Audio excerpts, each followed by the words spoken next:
অবশেষে ভারতীয় পেঁয়াজ ঢোকায় কমছে দাম, আরো কমার অপেক্ষায় ক্রেতা। মাত্র 2 দিনে কারসাজি করে সিন্ডিকেট তুলে নিল কোটি কোটি টাকা। সরকারি ও সেনা কর্মকর্তা পরিচয়ে 9 বছরে 9 বিয়ে, অপেক্ষায় আরো 4 নারী। শ্বশুর বাড়ির স্বজনদের কাছ থেকে লাখ লাখ টাকা আত্মসাৎ। প্রতারক সুলাইমান চট্টগ্রামে আটক।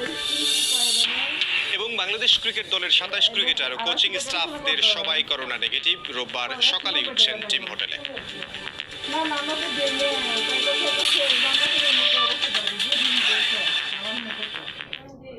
দেখছিলেন শিরোনাম। প্রবাসের সময় সঙ্গে ভারতীয় পেঁয়াজ ঢুকতে শুরু করায় দাম কমছে, তবে পর্যাপ্ত মজুদ থাকার পরও মাত্র 2 দিনে কারসাজি করে সিন্ডিকেট তুলে নিয়েছে কোটি কোটি টাকা। ভোক্তা অধিকার নিয়ে কাজ করা সংগঠনগুলোর দাবি, নির্দিষ্ট একটি সিন্ডিকেট প্রতি বছর একই কাজ করছে। তাদের বিরুদ্ধে ব্যবস্থা নেওয়া হয় না বলেই বারবার ঘটছে এমন ঘটনা। সাজিদ রাজু রিপোর্ট। সংবাদ জানিয়ে দিচ্ছে আরো একবার, অবশেষে ভারতীয় পেঁয়াজ ঢোকায় কমছে দাম, আরো কমার অপেক্ষায় ক্রেতা। মাত্র 2 দিনে কারসাজি করে সিন্ডিকেট তুলে নিল কোটি কোটি টাকা।